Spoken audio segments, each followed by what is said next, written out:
This is the Mental Metal Podcast, and I am your host, Coach Matt Thomann. I'm a former athlete, teacher, coach, and athletic director that switched careers after surviving cancer and a stroke in the fall of 2020. But I'm also a dad of a son and a daughter that were successful high school athletes that went on to college. Now I use that experience along with my ICF coaching certification when helping teams, coaches, and athletes from all over the country. Each week, I will pose a specific question that will help coaches of all types better understand mental toughness. In the Mental Metal Podcast, coaches will learn to help their athletes overcome adversity without being the adversity they need to overcome. Hey,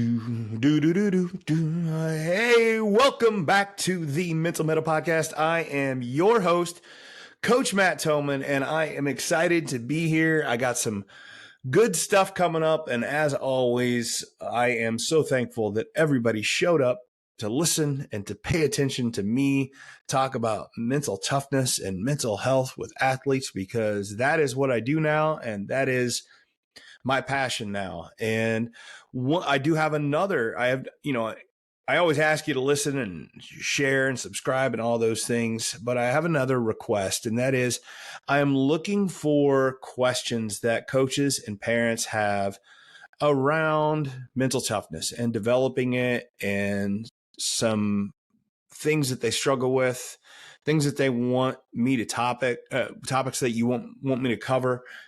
Things like that, or even guests you think it would be good to have on. But really what I want are the questions. Like, I would love you to send me some questions that you have, and you can do that by, you could make a video, you could make a voice recording and send it to my email at coachthomann@gmail.com. Or you could just send me an email and just write your question. And it doesn't have to be something that is, you can have it be anonymous and I can just talk about it on the show.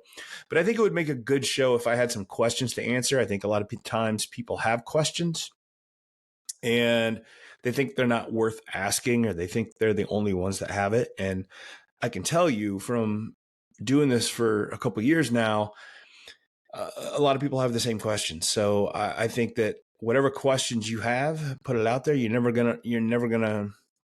not going to be a bad question. And that's also to say that I don't have all the answers, but I do think that I'm getting enough information from working with so many coaches and athletes that there's things I can guide you to. And even if it's not taking advice from me, I always love to give book recommendations or podcast recommendations on maybe you should try listening to this guy or paying attention to this. And I've seen this story and go with that. So I would love it if you would send me those questions and we could have a great episode with it.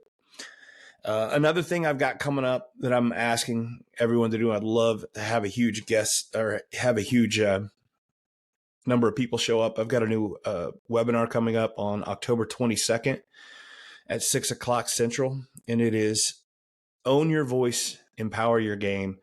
And you'll hear me on this podcast, if you've ever heard me speak, you know that I mention voices a lot, and the voices in our head and the way we talk to ourselves.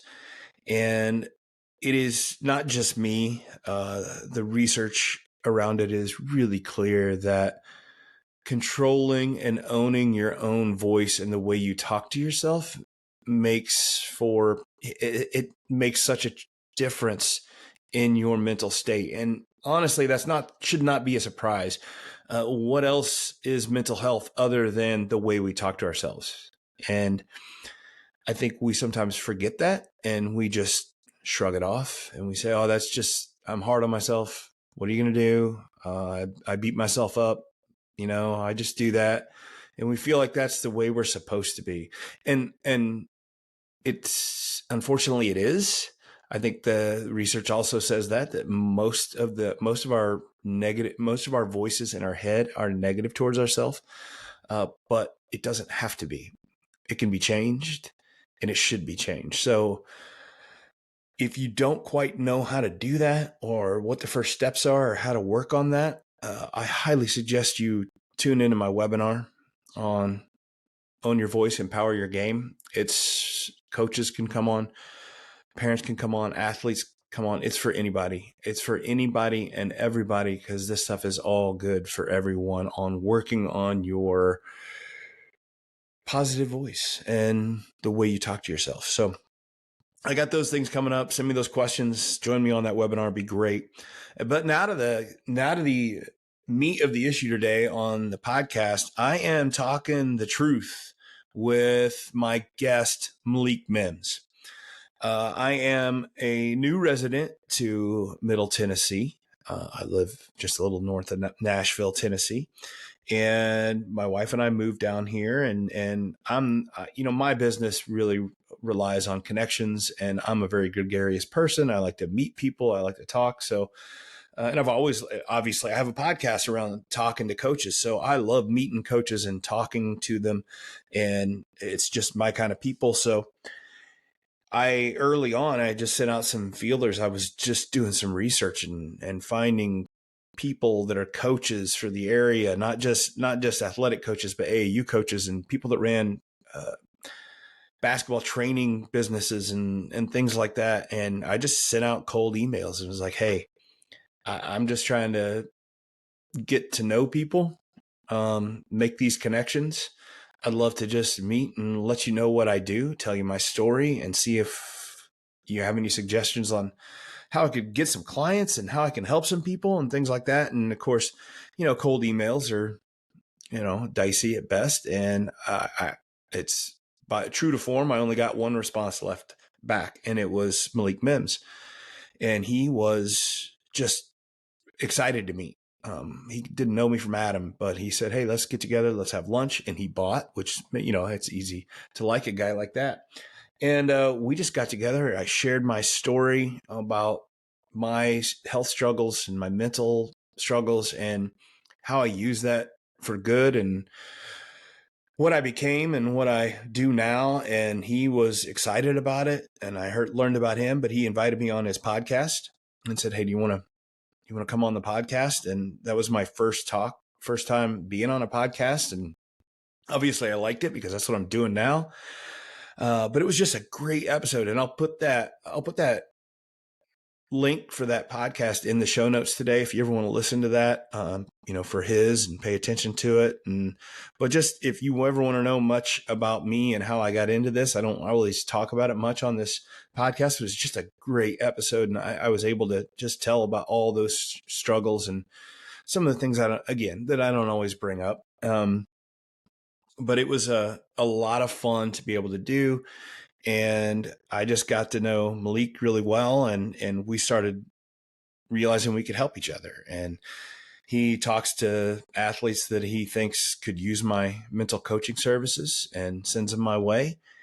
And I show up and I speak to his, he worked for the STARS AAU program, which he'll talk about in a little bit, but I show up and I do some speeches for his players and help them work on the mental side of things. So it's a good relationship. And also, as my son Lane came down over the summer, Malik would work him out and help him get better. And it's just been a really good relationship, really good friendship. And that's why I brought him on to the podcast.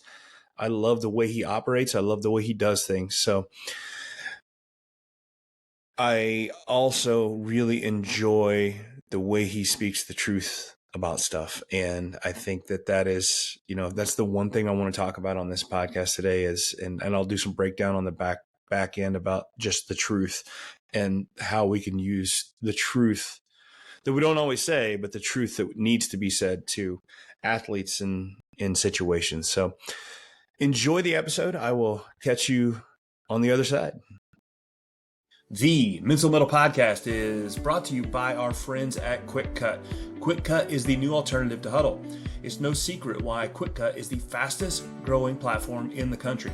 Their video analysis platform has everything you need. Plus, you'll get triple the storage at about half the price. And now get even more when you use the promo code 50hours for 50 hours of free video storage.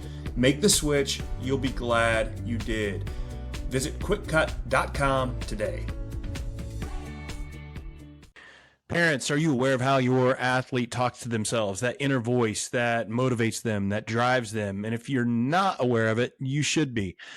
It matters. Your inner voice wields immense influence over your mental state, and successful athletes recognize that confidence, resilience, and long-lasting success are deeply intertwined with a positive inner voice.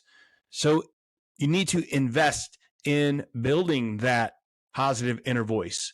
It'll help them gain victories not only on the court, but it'll help them get a lifetime of victories. So join me for a webinar called Own Your Voice and Empower Your Game. It's on Sunday, October 22nd at 6 p.m. All are welcome, kids, parents alike. Gain some tools, gain some techniques to nurture that positive inner voice that'll help them on and off the court. And we are back on the Mental Metal Podcast, and I am here with my guest today, Malik Mims, jack of all trades, basketball guy that I've gotten to know here since I've moved into Middle Tennessee. And so there's a lot here going on, Malik. Just give me a little bit about, we talked before we got going about so many ways that we could go with this conversation, and who knows, maybe that means that we'll just have to have more than one conversation on the podcast, which is perfectly fine with me. But introduce yourself to everybody a little bit, some of your background playing hoops, where'd you play, what you love about it, and then what all you do now in for the sport of basketball. Yeah, well, I'm glad you said jack of all trades, because I'll add master of none, just to get us started. I see. I didn't say that, and I would never say that, but I know that's the expression. I know. Yeah. No, I'm messing with you. But no, yeah. I'm from Middle Tennessee. Grew up here in Sumner County. Went to Gallatin High School. Played at Columbia State Community College before finishing up at MTSU, Middle Tennessee State. When I finished up there, just I think I found out at Columbia State from my coach, who's still a great mentor of mine, and we actually trained together, run a training business, Malcolm Montgomery. But I think I found out there under his tutelage that I was going to be a coach and a trainer at some point. I got hurt my freshman year and just was able to sit on the bench. And that was the first time that I had ever had an injury in my entire life. So going through that, being able to see the game from a different lens, and him giving me the role of being able to speak up and talk in timeouts and help him even with some practice planning, I think I figured out then at 19 that at some point I was probably going to coach and train.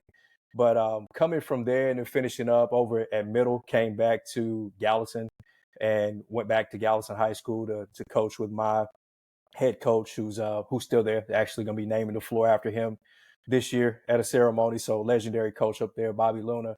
Came back and coached with him for a year before meeting my now wife, girlfriend at the time. And she was coaching at a middle school and was like, "Hey, babe, I could use your help. Would you want to come coach?" And I said, "Yeah, let me go coach middle school girls," which is, that was an experience in itself. But that led into my first training, to be honest. Had a lot of girls there who just enjoyed the style of coaching, and we had great relationship. And 13, 14 years ago, that started my first couple clients.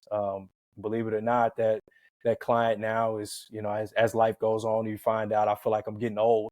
Got that client, Bailey, is now a mom, and has a son that I'll soon be training when he gets ready. But kind of the training business and everything started for me there with her and with that team and with my wife, and just grew into word of mouth in this area. And like any other small town or small area, people were like, "Hey, having a good experience, would love to get in with you." And that turned into a client base that, I don't really know that I could put a number on it, and several guys and girls who've gone on to do great things.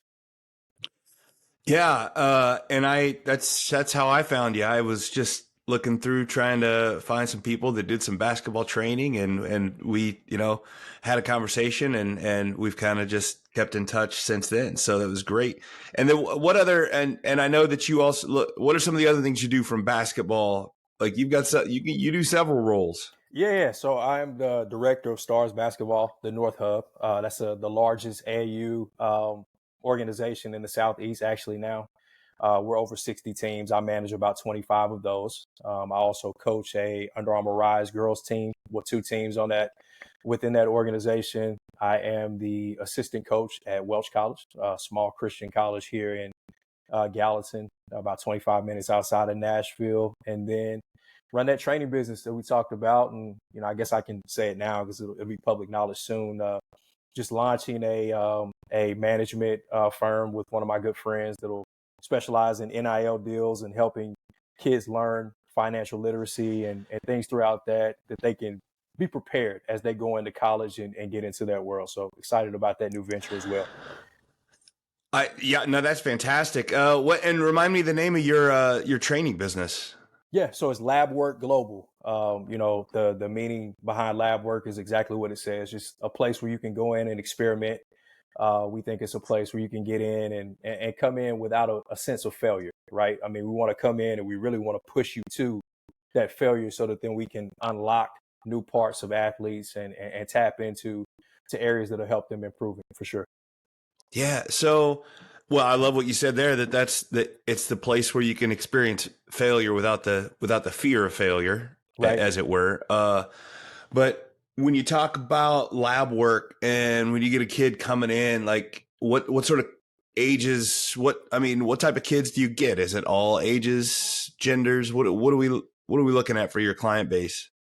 Yeah, it's all over the place. I kind of like myself, so I guess that's perfect. But yeah, I take them. I've got a kindergartner that comes in now. I've got him as young as kindergartner. I've got a few that play overseas. So we don't really have some people might say, hey, I don't want to work with the kid until at a certain level. I enjoy all aspects of it. I enjoy the freshness of a 5-year-old or 6-year-old coming in and saying, hey, this is something that I enjoy. I want to explore it and I want to find out where I can go. And then getting on the backside of that and getting with a pro who knows who they are, have been through the process, know what they want to work on, and they have specific details that they want to tap into. So I enjoy full spectrum of it. I like the middle of it when we can get into middle school athletes that are in a transition period. It's like, okay, I was okay in middle school. I'm not that good. I think I want to play in high school. What does that look like? And I think that's another fun period. So we cover it from start to finish. Yeah, I talk about that a lot of times when I'm working with kids with a mentality thing, that the transition periods are tough for kids sometimes. Every time you go up a level, right? I don't care if it's go from your first getting into your first junior high game or going from 8th grade to high school, and then of course high school to college. Those transitions can be hard on kids, trying to figure out.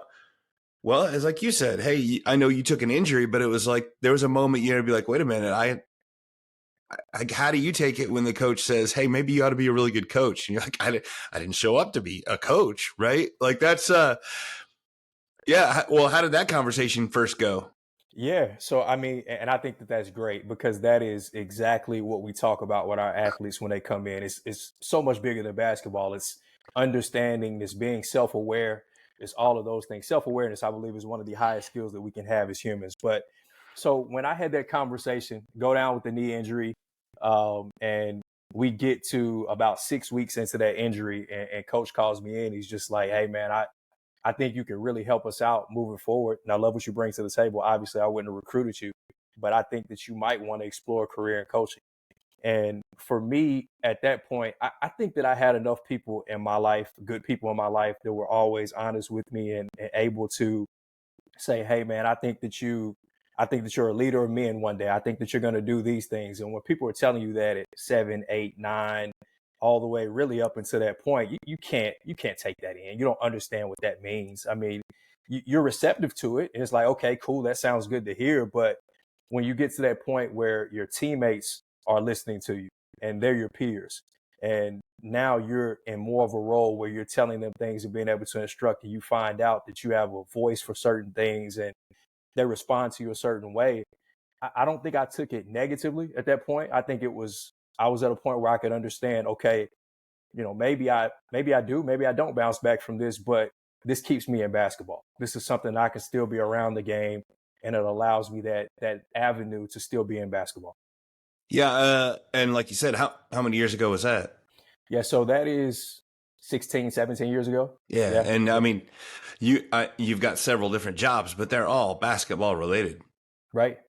Yeah, Yeah, which is which is exactly what had always been spoken to my life, and I definitely believe in everything being in order and on purpose for a purpose, right? I mean, and that's something that was stressed to me very early is like things are not happening to you, they're happening for you. And that's a constant theme and something that I try to push on to all of those that I have an opportunity to be around in sport, which is just my vehicle to be able to do what I feel like I'm called here to do. So being able to hear those things and then see them come together is just, it's amazing, honestly, to be where it is now and to think about all the things I get an opportunity to do. oh yeah, and I've worked with you a little bit, and that passion is there, which is what's so fun about it. And it, but it could have started with, hey, I don't want to be a coach, right? I'm a player, but it's Right. like you said, you got to be receptive to opportunities when they show up. So, uh, you mentioned self awareness, and I think I'm with you on how important self awareness is. But I could love any tips you have for, like, you're talking about working with athletes, and some of them are really good, right? And and most of them are young. So sometimes I find it difficult to have a young, confident, successful athlete also be self aware, Right. right?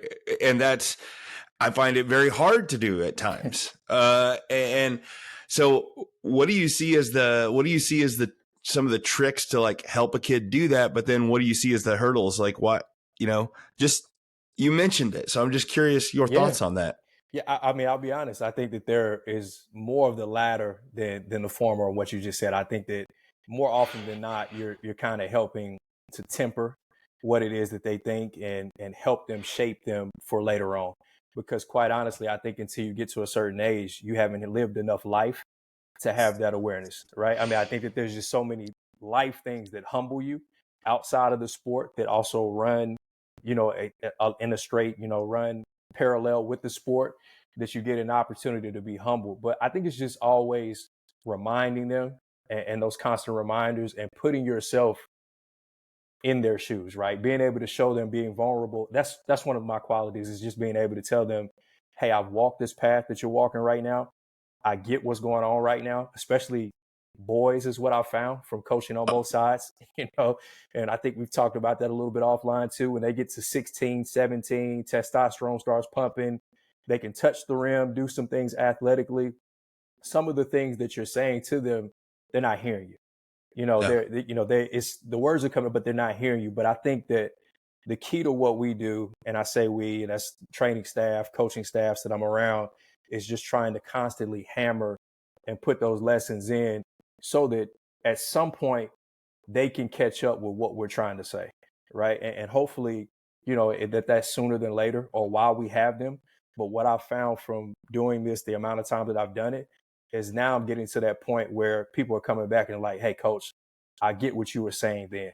Like it's making sense now. So it's just those constant reminders. Hopefully they get it, while they're with you. What I found is a lot of times it's after the fact, but it's just continuing to hammer in. Yeah.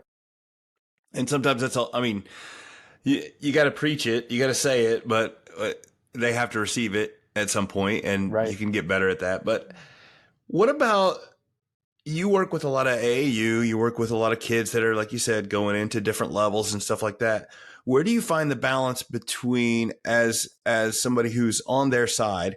How do you find that balance between letting them have this dream that they have, which I've never worked with a basketball player that didn't think they'd play in the NBA, right? When they're young, right? They all do. How do you find that balance between them thinking that and supporting that and the truth, which is that they aren't going to, or there's a very, very, very, like, we can get into the percentages, but they've got a long, like, it's a very long road, and they're probably not, for whatever reason, not going to make the NBA. Where do you find that balance on what's best for the kid? Any kid, I think at this point that's been around me, hear me say this all the time. I'm going to be brutally honest with you. And that's, that's good, bad, ugly, indifferent. I'm going to be brutally honest. And that is the reality for 99.9% of these kids, is they're not going to play at a professional level, whether it be NBA or across the water. Right. Right. So it's, what are reasonable expectations? And I stole that from Mike Tomlin. He's got this big thing that he talks about with his teams. And I love watching him and being able to hear how he communicates as a player's coach, but also his level of honesty and transparency that he has with his guys at the highest level. And I think that that's the key, is just being honest and transparent with them. Like, hey, this is where you're at. This is typically what that looks like. This is the level that you play at. And I think that that's even setting that expectation as to, okay, if that's what you're saying, let's work backwards. Okay, what does that mean that you have to, what are you doing? Let's look at your day. Like, what does your day look like? And usually they'll, oh, well, yeah, I mean, I'm sleeping 3 hours a night. I'm not drinking water. I don't eat correctly.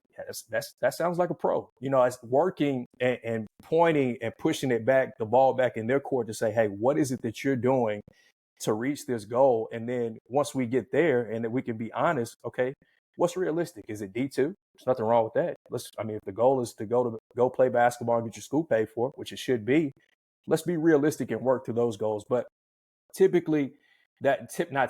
always, that's what I like to do, is just be very honest with them and then work backwards as to what they're doing. I like to work backwards. Sometimes I like to ask kids if you have these dreams, and I would love to hear if your habits match your dreams, because those aren't accidental contracts. Be sure there's genetic freaks out there. There's people that don't matter. That it doesn't matter what they do and what their habits are. But you're not. If people are telling you if you're that guy, right? Like you don't have to worry about it. If people are letting you know that you're that guy, and most kids, they aren't. So let's take a quick break. And we've had this conversation before, you and I, on different levels, and you already mentioned it, you touched on it, but I want to get back into the difference between doing some training with teenage boys and with teenage girls, and the difference there, especially as we get into the mentality. So we'll be right back. Coaches, empower your athletes to overcome adversity with the Mental Mettle Academy. Teach them to face and conquer hardship without adding extra pressure. Visit the link in the show notes and enter the code METTLE, that's METTLE, at checkout for a special listener discount. Less than 1% of high school athletes ever become professional athletes. But as parents, we invest in their athletic pursuits because we know it's worth it. Sports build vital life skills. Confidence, perseverance, and the joy they bring are invaluable lessons from sports. But what if your athlete is facing the other side? What if anxiety, apathy, and sorrow have replaced the joy? Well, I can help. My name is Matt Thomann, and I am a certified mental coach. And I understand the challenges young athletes face. I've seen mental coaching transform the mindset of many young athletes. It's not about turning them into pros, but nurturing their inner strength for sports and for life. At Mental Mettle Coaching, we offer virtual sessions to help them tackle challenges, build confidence, and rediscover the joy of sports. Every young athlete deserves to thrive. Mental Mettle Coaching, facing adversity with a smile. And we are back on the Mental Mettle Podcast, and I'm here with my guest, Malik Mims, trainer, coach, basketball guru extraordinaire. And I know that we've had this conversation before. It's been a while, but we've had that. It's a little over a year ago that I was on your podcast, and we talked about this, and we got into the coaching girls versus coaching boys. And I know that you have coached middle school girls with your wife. Well, that's a whole nother conversation for a whole nother time. And you weren't married yet at the time. We were not even engaged at the time. Yeah. Oh my gosh. That's brave. At least, if you can figure out that you can coach together, my guess is at some point you were like, well, we might as well just get married. Cause that's a pretty good fit if you can coach together and handle each other there. So, so I know you've coached boys, you've coached girls, and I just want your opinion on what you see is the main difference with the training and the mentality and creating that mentality for basketball as far as it goes for boys versus girls?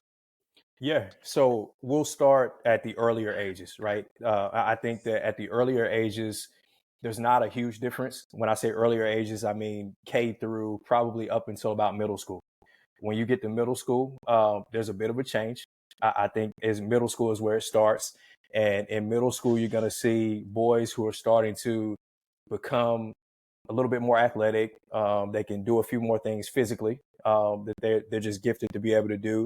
And girls, what I've seen and what we've talked about is as girls are going to be once they trust you, which is a big thing. I think on the girl side is you've got to build that, you've got to earn that trust with girls. Girls make you, they want to know that you really care about them, that you're locked into their needs and what they want to do. And once you get there, what I found with girls is girls will run through a wall for you, and will give you everything they have. They're going to be totally locked in on what you're saying. Very coachable is what I've seen on that side. And then as you start to move on down, you get into high school, kind of what we talked about before. Boys, you've got a little bit more testosterone flowing. They can do a few more things athletically, and it turns into more so what I've seen is, and it's funny, like once you, if the kids don't know you or don't know your background, once you get into maybe that you played a little bit or you can get out there and do some things and, oh, coach, he might know what he's talking about. Yeah. And you kind of get a little bit of respect from the guys. Where it is with girls, it's still that same thing. I just had 15U and 16U girls on the Under Armour circuit this past summer, and none of these girls that I know coming in. But 2 months in, once they saw that showing up to practice early, I'm willing to stay late, help them with their skill, I'm willing to break down film with them, do all of those things. Then it's we get to the end of the summer and they don't want it to be over, right? They just enjoyed the time so much and were willing to go out there and literally give it all and hang it all on the line. So I think that, differences, it can be funny sometimes with guys just being a little bit more physically gifted when they get to a certain age. But man, I've really enjoyed being with girls because girls, once they trust you, they'll run through that wall for you. Absolutely. I mean, I see what you're saying with the boys. Yeah. When I coached, I was always like, man, I'd have to go ahead and mix it up with them a little bit just to get their respect. And then with the girls, that's not the case. It's more about, just gaining their trust, and it's different. So, and of course, nothing I say here is going to be, I don't want to be overly generalizing here. However, and you can speak to this as well, but I see the girls, especially as you go into the middle school, high school, that they struggle with confidence, but usually it's the boys struggle with the overconfidence. Yes. And if we could find somehow to mix those, and you'd find that little that middle spot that is wanted. And I don't know, I struggle to try and help them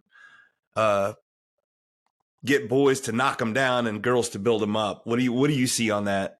Yeah, I agree. I agree. And I think with girls, it's just that constant affirmations, right? And affirming them all the time that you are capable and you can do this. And with boys, it's kind of like what we talked about earlier. You've got to have those expectations and be honest with them. And sometimes almost to a point where it's brutally honest. Like I said before, just like, hey, this is who you think you are. This is what the stats say. And this is what the film says. Let's go in and look at this. But yeah, I mean, it's like you said. I mean, I'm joking, but where do you find that balance, right? And I think Mm-hmm. it's just always being able to have those open conversations and let them know, like when, and even in moments, like I have no problem in pulling the kid to the side and saying, "Hey, you've got this, you can do it," or "Hey, you're doing too much." And I think it's just having that relationship where they're going to be receptive to either conversation, because I don't think that having that conversation with someone, it's a delicate conversation when we talk about boys. Like, okay, so do I tell you this and then knowing you, that completely turns you into a passive player and someone who's playing completely different because I'm telling you, hey, that's a little too much. So it's that tightrope that you walk as a coach with either with giving confidence or having to temper confidence. Yeah, I think that when we say that the boys are overly confident, I don't know that I do think that some of that is false bravado as well. I think it's how they're supposed to act or how they want to act like they play, or that's how they think they see the pros play. So I don't know that you're right. Like you still have to be careful about how you deliver the truth to them rather so it doesn't completely change their game. Yeah, some of that's wrestling with boys, absolutely. That we grew up watching. Some of them turned into Dusty Rhodes and Ric Flair.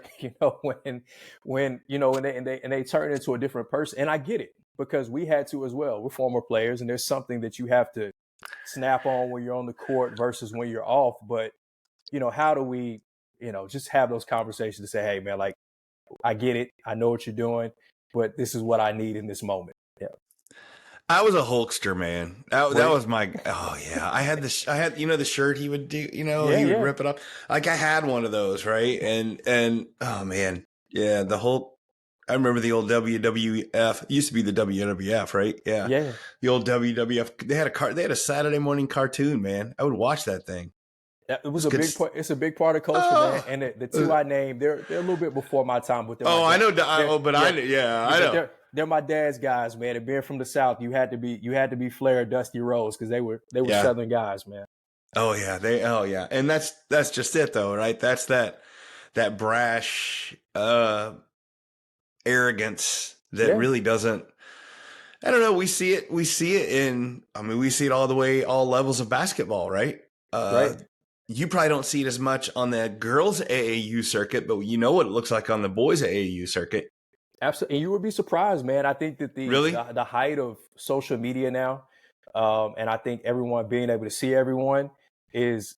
I mean, we saw some dogs on the girl side, and they'll let you know Really? about it. I mean, come down and drop you and go in for a layup, and let you know back on the way back down the court. Everybody does the too small sign now. Yeah, You yeah, see yeah. you see that on the girl side too. So I mean, I think it's good for the game to a certain extent, especially on the girl side. Like I think that makes it more competitive, for sure. Yeah. What's that? It's mostly a girls thing. I started picking this up in the last few years. Like you'll have an ace for the team, and she'll take those shorts and roll them up in the Oh middle at man, the front. yeah, Is that like the sign that you're it? I think it is, and they've even started to do the tuck under at the bottom. I Yeah, don't know that's if what you I mean. saw. Look, Yeah, yeah, they do the tuck under. yeah, into the compression shorts. So Yeah, that's kind of. I think I have noticed now that you say that. That's kind of the alpha sign on the girl yeah. side for sure. Is doing that. You can kind of pick her out, and like we've talked about before, in warm up, she's like, okay, that's the girl, or that's the guy. You can see it in the way that they have their uniform for sure. It's strange. We could like there's so many and we're probably both I know I'm way too old. I'm older than you are, but we're probably way too old to have this conversation. We're probably like if somebody like one of our kids is listening to this, they're like, "Oh my gosh, you guys are a bunch of old fogies talking about this." No, that's Right, what. right. But no, but you pick up there's all these confidence and like ways you act and stuff on the AAU circuit and even in games that it's like it's a whole body language thing. And it's a whole culture of it, right? I Yeah. mean, and I don't. It's so much different than school ball, which Yes. those worlds are completely different. I'm in a very unique spot because I am recruiting, but then I'm also coaching in that world. So I've seen how they have changed completely from when we were in school, where a coach would check in with your high school coach or your school coach first, and then maybe follow up with you in the summer if you played travel ball. It's the Hmm. complete opposite now. They're coming to see you in the summer, and then they might research where you play school and come see you in the fall or in the winter time. So even that transition is so much different in what they're doing and how things are now versus what it would have been when we were coming up and coming through, which has been very interesting to watch in like the last decade of that changing that way. Oh, I agree. I mean, I was obviously AAU was when I was coming up was it was an afterthought. It really didn't happen, and then you started to grow, and then my son went through it, my daughter went through it, and you just but even at first you were like, oh, that stuff is. I mean, early on it was like, oh, that stuff's garbage, right? The old AAU stuff is like you don't like. It's not team ball. It's not doing this, and there's good and there's bad programs, AAU programs. There's no doubt about that. But it has changed and it's interesting.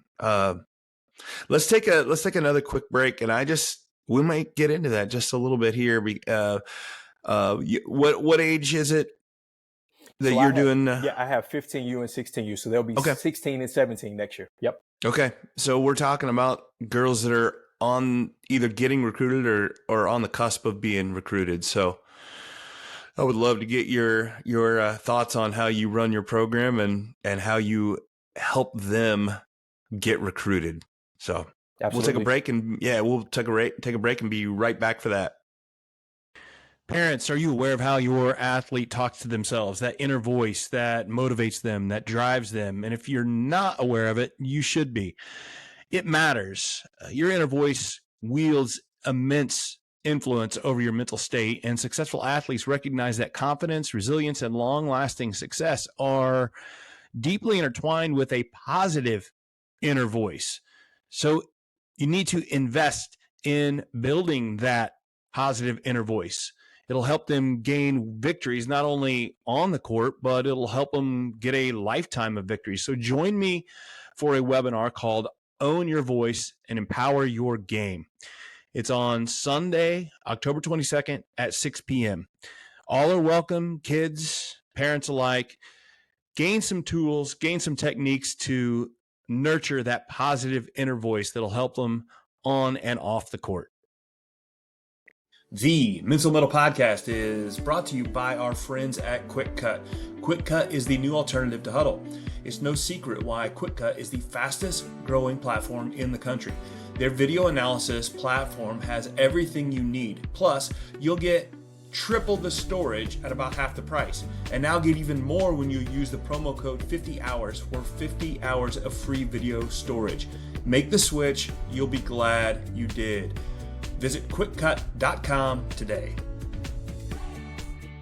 Welcome back to the Mental Metal Podcast. Once again, I'm here with my guest, Malik Mims. We're talking all things training, AAU, and just kind of wherever the conversation goes. Malik and I have had a lot of conversations about basketball in this last year, so that we've gotten to know each other. And I just I appreciate his thoughts, and I know that we'll always have a good conversation about hoops. So, and he really piqued my interest talking about how the dynamic has switched from coaches now check in with an AAU program almost before they check in with a high school program, which is very different than what it used to be.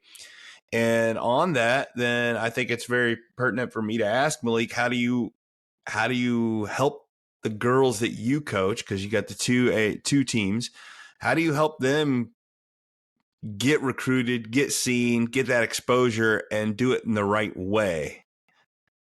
Yeah, so I think that what you said at the end is key, is doing it the right way. And I think myself being in a unique spot where I'm also a college coach, I'm able to give them current and real information on how they can do that and how they can best do that. The coach that I coach with is also a former college coach and currently in high school. So they're really getting the best of both worlds with us and our staff. So as an organization, what we like to do is we like to make sure that, number one, we're going to relevant events. When we call it relevant events, you want to make sure that they're going to be college coaches if you're going to a live period. If they're not, you're a recruitable athlete. If you're going to be going into your junior, senior year, I don't know why you would be doing that instead of just training, to be completely transparent. So you want to make sure that you're going to relevant events. You want to make sure what we do with all of our athletes is do a deep dive of their social media do's and don'ts, what that should look like, how you should be prepared, because coaches are going to look at your name and then immediately go to Twitter, go to Instagram, go to those things and see who you are, what you're about. If you have any film on there, things of that nature. So making sure that you're doing that and cleaning that up. And then we just like to make sure that we know going into these events, and we've told our players that it is important to go out there and to be you, right? And what coaches are really looking for. Obviously, at some point, you're going to need to be able to put the ball in the hole, right? But that doesn't mean going out and I need to take 25 shots because I know this coach is coming to watch me. This coach wants to know that you can play the right way. That's shooting when you're open, passing when you're not. We like to keep it that simple. Like, you should be shooting the ball when you're open. You should be passing it when you're not. How well you defend your position. We have a phrase when we're recruiting: you are who you can guard, right? So if you're telling me, or you're saying you want to be recruited as a point guard, but you've got a guard of 4, what are you? So we like to make sure that our girls are getting an opportunity to play man to man. We like for them to have an opportunity to showcase that they can defend in multiple coverages. We'll trap and do things of that nature that coaches will want to see. How are you talking? How are you communicating? And that starts from before the game. Like, how are you communicating with your teammates going into warmups? Are you a leader? Are you talking in warmups? Are you giving high fives? Are we talking about doing those things that we want to see as a coach to get prepared for the game? Then once we get in the game, how do you respond to adversity? When I'm coming to watch you and you're known as a shooter, you go 0 for 7 in the game. How did you defend while you were 0 for 7? Did you continue to talk? Were you a good teammate? Did you run the floor? Like those things. So we try to give them, those realistic things that maybe they're not getting somewhere else. I've heard coaches before in pregame speeches, we've got X, Y, and Z here to watch us play, and we need you to score 30. Like, that's just not it. That's great. And you're going to see that. But if you can play, a coach already knows that if they're coming to watch you play. So what are those intangible things that you can do in the game when that coach is coming to watch you play? And let's say you have a bad offensive game. What does that look like? So much there that I love so much, especially what you said there at the end about what are the intangibles, and it really got me going. You and I have had conversations, and you know how I feel about stuff, that you should really always be doing things that are in your control. And like Right. telling a kid that he needs to go drop 30 is probably not the best way to get him to go drop 30, right? In fact, I know it's not. But instead telling him, here's what you can do, here's what you can control. And it got me thinking, are the intangibles, all those things that we call intangibles, are actually most of them controllables, which is so interesting. It is, A isn't it? way to think. It's a way to think about it that I hadn't looked at it before. And you got me. I'm supposed to be asking questions here to keep this going. And now you got my brain going on how are the intangibles, are they controllable? And I believe that they are for the most part, which is, man, I that's think something a kid should. Yeah, go ahead. Yeah, yeah. No, I was gonna say I'll be jotting that down. I'll steal that note, and I think that that's something that we should be communicating to the players. I mean, those intangibles. They are. I think that if we went through a list, I think that most of them are in your control. How hard do you play? Where's your energy level? Like, are you rebounding? Are you diving for loose balls? All of those things you can control, right? That's before we even get into is the ball going to go in the basket? Because truth be told, if the conversation is flipped on a kid who's capable of having 30, if I'm telling them I need them to get 3 rim runs, I need them to get to the free throw line 5 times, and I need them to be setting good screens for their team, that's probably going to get you to where you want to get to, right? But those are all things that are intangible and things that maybe take effort Yeah, versus your skill. But no, I love that too. I do too. Yeah. Again, I'm gonna be writing that one down. So as a program, I know. So tell me a little bit about the Stars program. Yeah. What it's about, because I think everything that you said about the Stars program and what you're trying to get girls and the guys you have to do, I think that really goes off of what the Stars program is about. Yeah, so we are a faith-based travel ball program. It's very unique. There aren't many of us, especially that compete at the highest level. We have boys and girls teams that are on the Under Armour circuit, boys teams that are going to be playing UAA, and girls teams that play UA Rise and UAA schedules. So we are intentionally faith-based. We pray. We have character lessons. That's on the road. That's in practice. That's whatever we're doing. We share the word with our players and with our parents. Our parents typically get that character lesson sent in an email that we had with their kids, and you'd be amazed at how many parents we've had over the years even come to Christ through their kids.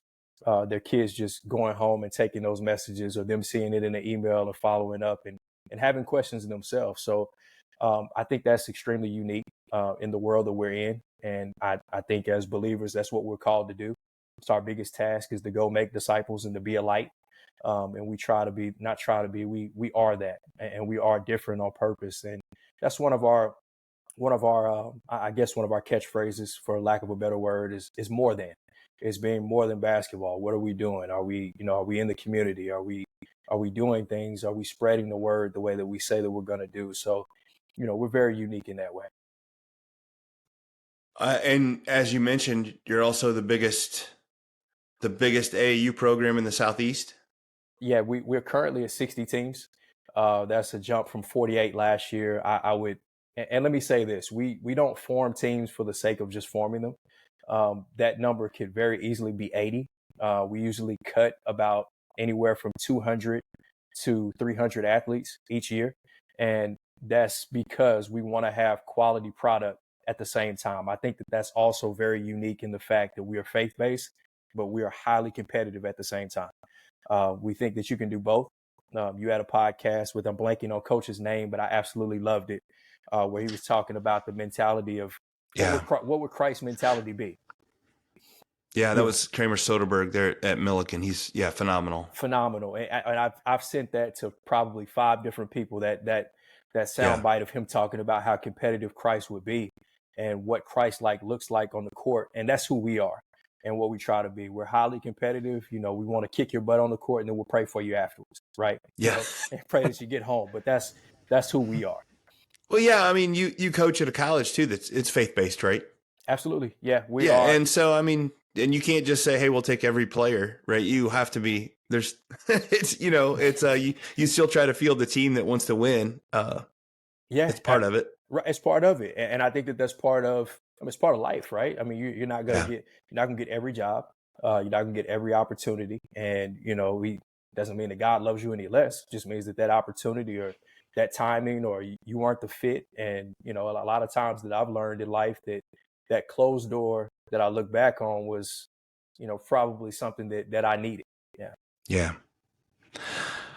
So, last question here, Malik. It's one of my favorites. Like I said, well, if you, I don't want to put you on the spot while we're recording, but we can have you back on, right? Like we'll have you, we'll have another conversation at some point on the podcast here because Love there's to. so much we can talk about. But from this discussion we've been talking about, just all the training and the AAU, like what question should I ask that I didn't ask? Man, that's a good one. I think what I get often from parents when they find out all that I do, like, what's your favorite of all that you Hmm. do? And I honestly I don't know. If you ask me today, I might tell you one thing. You ask me tomorrow, I might tell you another aspect of it. I guess whichever one is not giving me the biggest headache at the time. Yeah. Yeah. I get that. Yeah. What's oh, and you mentioned the NIL deal. You're doing something with that coming up. So Yeah. Yeah. that's Yeah. exciting. I think that's man, talk about something that's brand new that somebody needs that wasn't needed, maybe a business that wasn't needed a couple years ago and now it's becoming a big deal. Yeah, and I mean, it was a shock drop for the state of Tennessee. I mean, one of the biggest reporters, beat writers, kind of just emailed out from a meeting at TSSAA when they were having it that it was passed, and it was crazy because I mean, literally within an hour, there were hundreds of kids that were tweeting out that they were starting this business or this deal was happening. There was no real rules or legislation around it, and it's an area in the space that athletes and parents just need understanding, Oh, on how it works.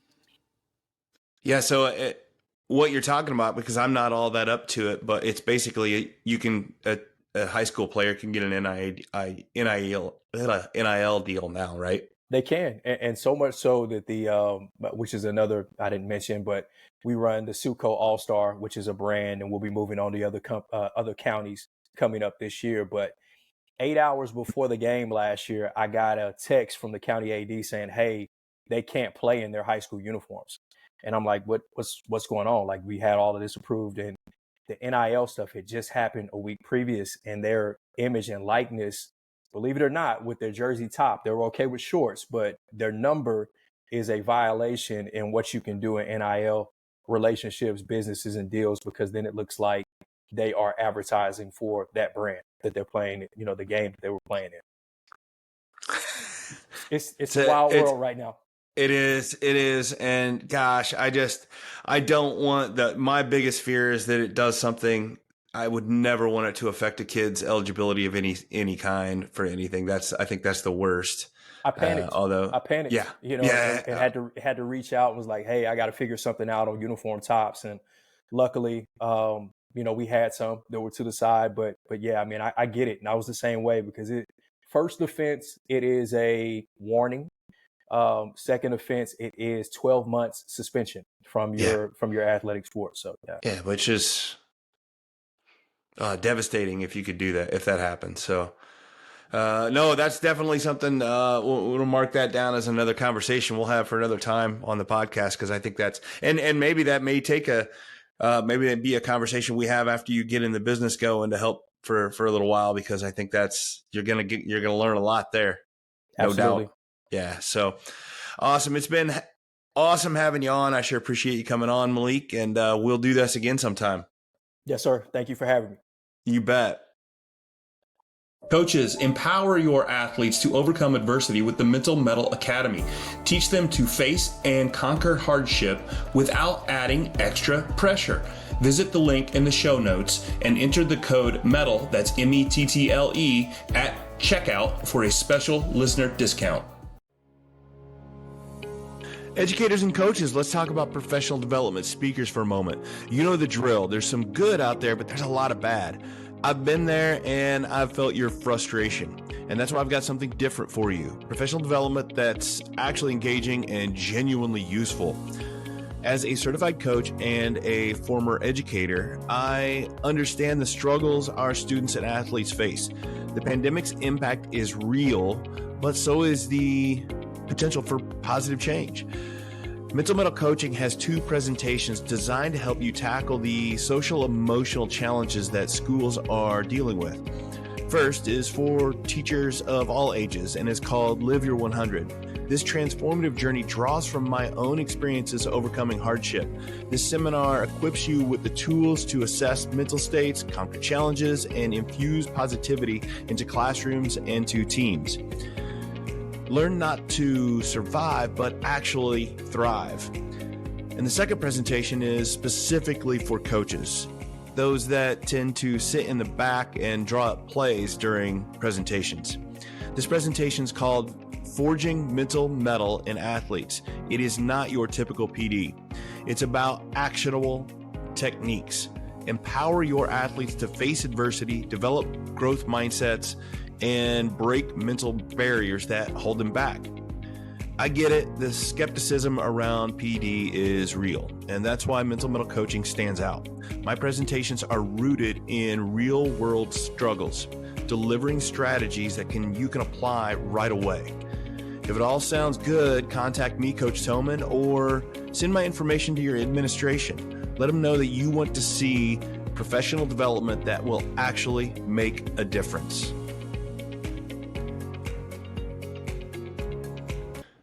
And thanks for sticking around. I want to do a little breakdown on that interview with my guest, Malik Mims, a fantastic guy, does so much for kids. And I know he's always busy doing things, and I just enjoy his presence. I enjoy talking to him, and I enjoy the way he runs his organizations and all the things that he does. And as I told you before we started, the one thing that I felt like was prevalent through this interview today was about the truth. And I noticed it in several ways on how to use the truth. He started right away by talking about, self-assurance and self-awareness. And those are the truth, right? Self-awareness is knowing the truth about yourself. And I think that confidence, I talk a lot about confidence and what it is, but I think people have a wrong idea about it sometimes. Confidence and overconfidence are 2 different things. And some people think that confidence means you can do anything. And that's not what confidence is. Confidence is knowing what you're capable of and then going out and doing it regardless of the situation. And in order to do that, you have to have that self-awareness. You have to know what you can do in order to go and do it. And I think that overconfidence, as we know, is a problem, because if you think you can do anything, you're going to find out that you can't. And that can really spin you downward in a spiral. But, I just love his idea on the truth. But he talked about it like a couple different ways you can talk about it. One, we did talk about the difference between boys and girls, and it's not always true to form. But there's, again, I've talked about this in other podcasts. It's not just me that says this. There's books written about it. But we do see a lot of the boys that have overconfidence, and we see a lot of the girls who are lacking confidence. But again, there are outliers for each. But so we won't even talk in genders here, but let's talk about the two different sides of confidence. So when we've got the people that are overconfident, and what to do with that. And he talks about using brutal honesty. And the one thing I do know is, and this is, again, this is pretty much on gender. When I work with young male basketball players, and I have several that I work with as clients, it is almost 100% that believe that they are going to get a scholarship for college, and a very large percent think they're going to the NBA. And that obviously can't happen and doesn't happen. It can't, right? But the discrepancy between, okay, so it's not 100%, but it's for all the hoopers that I work with. We're talking about, it's well over 50. It's 75% think that they're really going to get a scholarship. And the truth is that 1 out of every 110 high school basketball players get on a D1 roster. Only 1 in 17 even make a college roster, and there's a lot of colleges out there. So there's a big gap between those that think they will and those that think that actually do. And I'm not doing, and the brutal honesty part is, it's necessary about what a kid needs to know, but it's not just to bring them down. That's not the point, because if a kid is excited about something and loves what they're doing, we want to use that energy. We want them to build and we want them to grow. But that honesty is to be able to analyze their daily thought process, their daily activities, their habits. Okay. So if we're talking about the type of people that get college scholarships, well, what do they do? All right. Malik mentions it. Like, they eat right. They train a lot. They do. They're listening to their coaches. They're coachable. They have good positive image. They do all these things. Well, if you're not doing those things, why do you think you are going to be overcompensate that? Right. And there's a huge genetic factor, and sometimes you have to bring that in. If you're a kid is going to be 5'7", at best, then the odds of them getting a college scholarship are extremely low. Right. And I don't think that's something we bring up just to beat hopes down, but yeah, it's something we have to be truthful about, in that if you want to do that, then your work ethic even needs to be even harder or be even better. And I never think that if you adapt your habits and adapt your daily routine around what is very positive and what is towards your goal, that if you don't meet your goal, I don't always feel like that's this huge negative thing. I feel like the more you design your life to reach something or to be something, you learn the value of hard work, you learn the value of effort, and you learn how growth happens. So if you design your life in a certain way, you are going to grow. And even if you don't grow enough to reach these unbelievably lofty goals, you're going to see progress, and you're going to understand that making these life choices equal growth. And that's the goal. That to me, that's that constant growth is what we're after. So I think that if you got somebody with overconfidence and thinks they're way, too big for their britches, and just really think they're going to do these things easy, I think the brutal honesty is about analyzing what they do and how they act and those things, and making that adjustment. But then the other side, if we've got the underconfidence, the lack of confidence, that honesty comes in a different way. A lot of times when someone has lack of confidence. That with that goes a very negative inner voice. You hear me talk about that all the time. If you have lack of confidence, that we do see, again, this is something we see a lot in the female athletes, but they have that negative voice in their head that is always beating them down. And the one thing that is almost always true about that negative voice in our heads that we use sometimes is that it does not speak the truth. It loves to over exaggerate our flaws and tell us that we are the worst at things and that we'll never get better and that we'll never do things right, when it is not true. So when you have someone who's struggling with lack of confidence, the truth you need there is positive, truthful affirmations. All right. Analyze their skills, analyze their abilities, and point them out for them. And make sure that they believe them. And always be bringing up how they're growing and how they're getting better in order to counteract that negative lying voice that they have in their head. And if you can start to, as a coach, as a parent, start to model that positive voice and that positive affirmations, that's how it can start to counteract that. So that's the two different ways that we can use different, like the truth, to help athletes depending on the athlete. And I think that you can use both for the other, for even if you got somebody that's overconfident, you still want to use, some positive affirmations. And I think that somebody who's still struggling with a negative voice and lack of confidence, you can still talk to them about the truth and what's possible and how they should get around it. But each kid is a little bit different, might need it in different doses.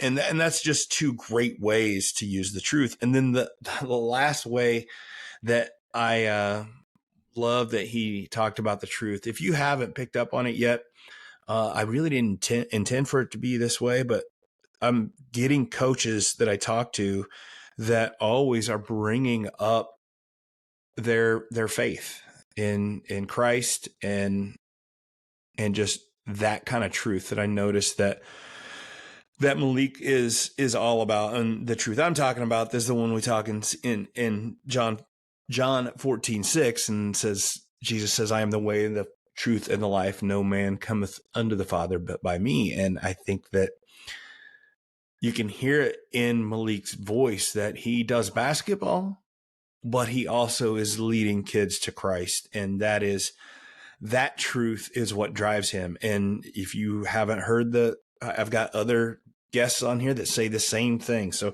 I had Kramer Soderbergh of Millikan University. That was a phenomenal podcast where he was talking about how important it is for Christ in his life and the way he runs his program. Henry Damerkant, the head coach of the Windy City Bulls, talked about that's his North Star, that he's not just a basketball player or a basketball coach. He does whatever he does for the glory of Christ. I've got a guy coming up, Jason Welch, who's the Bloomington Central Catholic coach, and he does the same thing. So it's a lot of these coaches that I'm talking about that's their driving force and that truth, their religious truth. And it's mine as well. And you may be listening and you're not, maybe you're not overly religious or you don't see that connection, but trust me, I see it.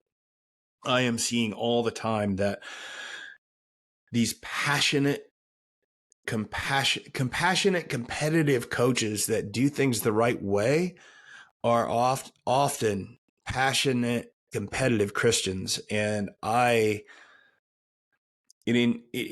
it makes me feel really good and to see that that's the connection there. And it doesn't there's still good coaches out there that maybe don't follow this, but it's the ones I'm talking to, I'm seeing a lot of connections there. And I just enjoy having them on and having them explain how they see that. So it's been a great podcast talking about the truth and using the truth to help young athletes and helping them grow on the different ways we can use the truth. And the truth will always set you free. It could upset you first, but I think as adults, parents, coaches, we have to find a way to use the truth to help guide kids along their physical and emotional journey. So once again, this has been the Mental Metal Podcast. I'm your host, Coach Matt Thomann, and thank you so much for joining me. Thanks again for listening to the Mental Metal Podcast, produced by Coraggio Media, sponsored by QuickCut, a video management platform for every level of play, and by Mental Metal Coaching, helping athletes learn to face adversity in a spirited and resilient way. The Mental Metal Podcast is created each week to help players develop more mental toughness, and that is something that will help all of us. So help me out and like and share the Mental Metal Podcast with your friends. Until next time, keep forging your metal.